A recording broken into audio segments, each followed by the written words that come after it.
What's up everybody, Drives from Strong Dragon Training back again with another in-home workout for you guys, and today we're going to take it just a little bit to the next level. Now as you can see over here, I didn't go shopping today. I had this bag of potatoes lying around the house. So I'm going to start introducing you guys to workouts and exercises you can do with just your average stuff that's lying around your house, right? This is a bag of potato, maybe you have a bag of flour, maybe you have a bag of onions, whatever you have around the house, because chances one of those things will be around your house. So this bag is going to be my weight that I'm going to use today, alright? It's not as comfortable as a dumbbell or anything like that you find at the gym, but however, and unfortunately, the gyms are still closed. So we're still dealing with this pandemic, so we're going to have to use things that are around your house. This bag of potatoes in particular is 10 pounds. Use whatever you're comfortable with. Maybe you have a 5-pound bag, maybe you have a 15 or a 20-pound bag. Whatever suits your needs better, whatever level you're at, and whatever you have around the house, okay? So we're going to take it today 2 exercises at a time. Yes, kind of easier than what we did so far, but not really, because now you have an object in your hand that you need to worry about. Now, if you guys really think that you're gentle, some people out there actually like to do this with maybe their kids if they're not too heavy. So I've seen people out there do with maybe their toddlers and things like that. As long as you're gentle, you don't shake the life out of them, and maybe there'll be a little bit of fun for them as well. Some of the exercises, however, that we're going to do today, I don't recommend to do that, but use your imagination, do what you can. The first exercise we're going to do, we're going to hold the bag to the chest. We're going to squat and essentially shoulder press into the air, okay? So the elbows are going to open as you go down to facilitate your legs, because you want to go very deep into the squat, and then you're going to reach it all the way up to the other shoulder, okay? So while I explain these exercises to you guys nice and slow, you can see it continuously on my right hand side over here, me going through the exercise and to see kind of the flow that we're looking for, okay? So for the squats, you're trying to get 15 squats with shoulder presses. And the idea is your bag doesn't go below your chest, all right? So you're going to have just a traditional squat, shoulder width apart, opening on the knees, on the legs rather. Your feet are just, or toes are a little bit pointed out, and you go down as deep as you can, and then you reach up on top to the ceiling. You go down deep, and then reach on top, okay? Now, ideally, you want to be careful. I tend to look up as I do these exercises, right? So I look at the ceiling, I look where I press, but what you don't want to do is when you look up to do this with your back, okay? You want to keep the back close, go deep, and press up. Notice my back is nice and straight. I press up like I'm trying to touch the ceiling with the bag, and then I come back to the chest, okay? So just a little bit of a slow motion. I go down all the way, and then I lift up. Down all the way, and I lift up. From the side, down all the way, boom, lift. Down all the way, boom, lift. Nice and simple exercise. You want to be careful with that one. Keep your core tight, go as deep as you can, but always listen to your knees, okay? The knees might be the ones that are going to give you problems here. Also, if you find any kind of tightness in your lower back or anything like that, that means you're doing too much of this. Too much of this. If you're getting tired probably too, then you'll be more tempted to throw it up like this. You don't want your lower back to arch too much. Second exercise you're going to be supersetting with, so like I mentioned, the squat to shoulder press or the bag lifting is 15 repetitions. This one is going to be 10 on each side. So what I mean about that, again, you hold the bag close to your chest, your feet are about 2 shoulder widths apart, roughly 1.5 maybe. And what you're going to do is you're going to squat down, put the bag next to your leg, lift up, go as high as you can, right? Now notice what I'm trying not to do is this, right? Too much twisting with the hips. The knees should not be buckling or moving out at any point through this exercise, all right? So you're going to go down, twist, go down, twist, right? So what you're trying to engage, yes, your legs are working, yes, your arms and your shoulders are working, but now at the same time, your obliques have to work to twist. And what you can imagine is, right at the belly button is where the twisting happens. That doesn't allow you to do this whole crazy motion at the, like with the full legs and start putting torque on the knee and this unnecessarily crap that is just gonna hurt you and not get you what you want from the exercise. So, you're gonna go down deep, lift up, down deep, lift up. Now remember, whatever you do on one side, you gotta do on the other. So you're gonna come on down and then twist up. Come on down and twist up. So for this round of exercises, it is 10 on each side, right? So 15 for the squat with the back press to the ceiling, 10 on each side of the twisting back lifts. You take a 10-second break and you repeat. It's going to be 4 supersets of this back to back, just the 10 seconds that you're gonna take to recuperate a little bit in between the supersets. Once you're done 4, you take a 30-second break and then we'll go to the next one. All right guys, superset number 2. We're going to go from front raising the bag forward to skipping lunges with bag twists, okay? So again, on my right hand side over here, you guys are gonna see me just going through them so you can get the idea of the flow and the motion and how it should look while you're doing the exercise. But the very first one that I'm gonna get you guys to do, and we're going to start with the knees, with the feet, or legs rather, together. So knees are flat, full legs together, feet are flat, everything is together, and you get this nice little bend at the knee level, all right? I would say maybe a 30-degree bend, something to really start feeling your quads being engaged, okay? Now, the bag starts right on your legs, so you really can rest the bag on your legs. And what I want you guys to do from here is you're going to lift it up overhead and then back down. Up overhead and then back down. From the side, it looks like so. Up overhead, back down. Overhead, back down.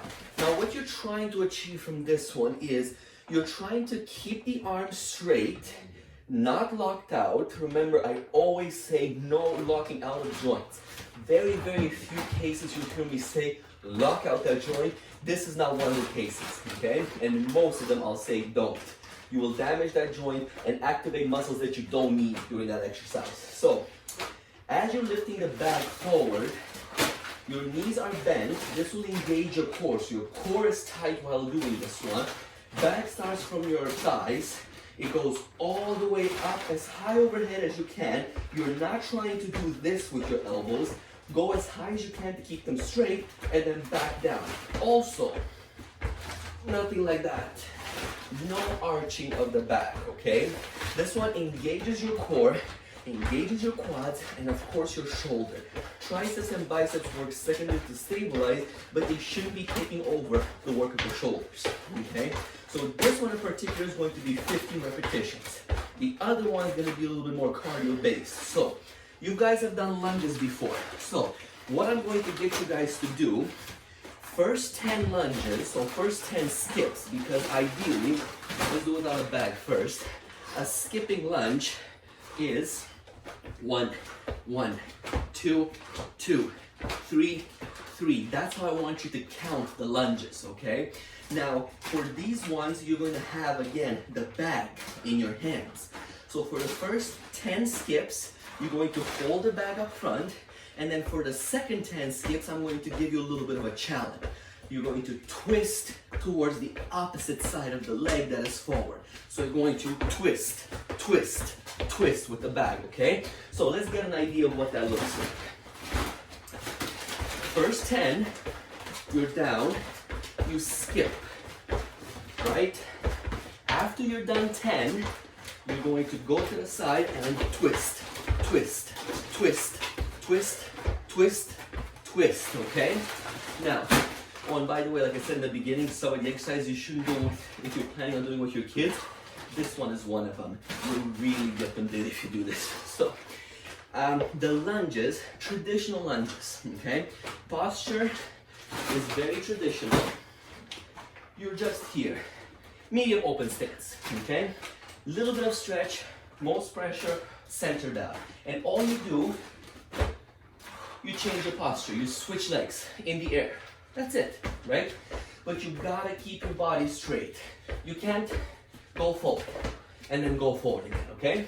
You gotta keep your body straight because your bag is making it just a little bit harder for your core to stabilize.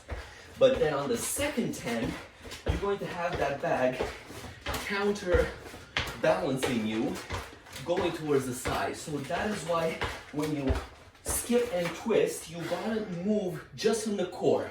So you only twist from the belly button, towards the opposite side of the leg that is forward, and you have to maintain your proper body balance so that you don't twist and fall down, okay? So you twist, twist, twist, okay? So that is why you always have to be careful when you skip lunge to have the front foot go essentially in the center of your body, down. If it's too far wide, you have a bag here, even if it's 10 or 20 pounds, right? That jump is gonna throw you off balance. If you're landing out wide, you're gonna fall face down, flat on the floor, okay? And while that's funny for the people watching you, it won't be funny for you because your nose is gonna get a beat. So be careful with that. Twisting, skip and twist, skip and twist, skip and twist. Simple, simple stuff, right? So the front raises, as I said, 15 repetitions. These ones, the skipping lunges, 10 on each leg with the bag up front, then 10 on each leg with the bag twisting side to side, okay? You do those two, no rest in between the two exercises, 15, 10, 10, 10, 10, 20-second break. 15, 10, 10, 20-second break. 3 sets in total. In between the supersets, you get a 20-second break, no break in between the exercise. At the end of the 3 sets, you give yourself a minute break before we go to the next superset. The final superset I'm gonna ask you guys to do is essentially going to be a little bit of a back workout, right? Now, most of you have probably done deadlifts before, okay? And most of you have done dumbbell rows, all right? Here's your dumbbells or your bar for your deadlifts, your bag of potatoes. This is such a useful thing, you know? It's such a simple thing to do. At home, you always have these ones, unless you hate potatoes. Then you switch to onions. If you hate onions too, you switch to flour. How many people hate flour? All right? So, let's get it going. Bent over, narrow rows, we're going to do with this one. And then we're going to do deadlifts with upright rows, all right? So now we're going back to those exercises that I've kind of described to you guys in a couple of my, my past videos when I did them with the bar and the dumbbells. Now I'm gonna explain to you guys simple with a bag of potatoes. So, the bent over rows. For these ones, you want much less of a bend at the knees than you had in the front raise in the previous superset, okay? You want to bend them very slightly, maybe a 10-degree bend. Oh, and by the way, the video is running to my right-hand side over here to show you guys what to do. The narrow rows are essentially going to require your hips to bend almost at 90 degrees, okay, down. So notice how low I am bent here. The bag is down for your hands to be straight. You pull it right into your chest and then you release it down. Pull it right into your chest and release it down, okay? From the side, watch my shoulders. Very important to watch my shoulders on these ones. If you haven't seen my rowing videos that I've explained with the dumbbell, watch my shoulders now. 1, 2, 3. Notice what's happening? I'm letting my shoulder go down, then I'm pulling it back. Letting my shoulder go down, then pulling it back. This is very key in any back workout because with 10 pounds, chances are you won't feel much. 20 pounds, 30 pounds, again, maybe not much, but when you engage your back and you squeeze your shoulders together, your shoulder blades in the back, it's essentially, imagine they're trying to touch each other, you know, fold on top of each other. So that's when you activate your lats, you activate your traps, and you get a very good back workout because it's like you're posing on stage, right? You flex your back. So you stay low, just a little bit of bend on the knees, keep it straight. This is not allowed. Look up. Generally, for most people, they cannot handle looking down whatsoever. If you're more advanced, you've been in the gym, you have an idea what's happening, looking down is not going to impact how straight your back is. But 7 out of 10 people will do, looking down will do this, looking up will keep the back straight. So I encourage you to look forward or up a little bit so you can keep your back nice and straight. So you would 1, 2, and 3, okay? So that is your rowing exercise. This one you're going to do 20 repetitions of. Moving to the deadlift with the upright rows. regular deadlifts, if you guys have seen it in the gym, you have a nice huge bar, you bring it down, and you come up straight. It's essentially a leg and lower back workout for it. Now, we don't have a bar, again, we have a potato bag. So, your option is either to hold it like this, or to grab on top and hold like this. Generally, I recommend go for the side because that gives you more clearance from this, right? So the bag touches the floor, and I would encourage you not to let that happen. When you hold the bag on the side, you have this and then up to your chin, okay? So this is what I mean about the upright rows, all right? Your deadlift is going to come down, so the bag is essentially between your legs. You come up straight and engage. Hold the bag to your chin as close as possible. However good your flexibility is, but you cannot do this. Notice what happened there? My elbows went down. Your elbows have to stay up because you're trying to engage your upper back, okay? So from the front, you go down deep looking forward and then up. Down deep looking forward and then up. From the side, it looks like this. And then up as close as you can to your chin. Up as close as you can to your chin. Again, another 20 of those. In between the rows and the deadlifts with upright rows, no break. 20, 20, 15-second break. Repeat 5 times on this one. I know I'm really throwing you a curveball on that one. 5 sets of this, of 20-20 each, with very little rest in between the supersets and no rest in between the sets. So there you have it, guys, another workout in the books. I want to thank you for tuning into my channel and following this workout as well. I also want to thank my trusty bag of potatoes over here.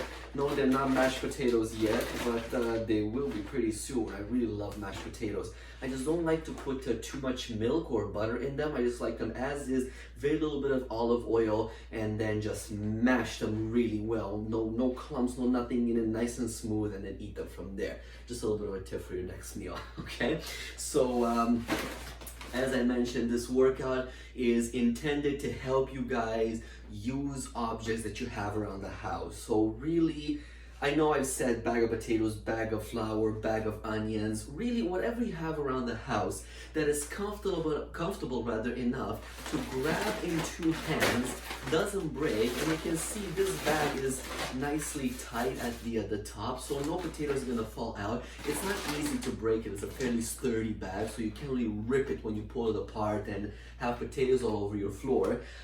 So it's reliable to do a workout with. But again, whatever you have around the house, around maybe 10, 20, even 30 pounds, whatever you're comfortable with, whatever your level in the fitness is, you can use it to do all of these exercises. So I'm trying to get you guys to realize that really you don't necessarily need a gym to be able to stay in shape and be fit. You can just use things from around your house.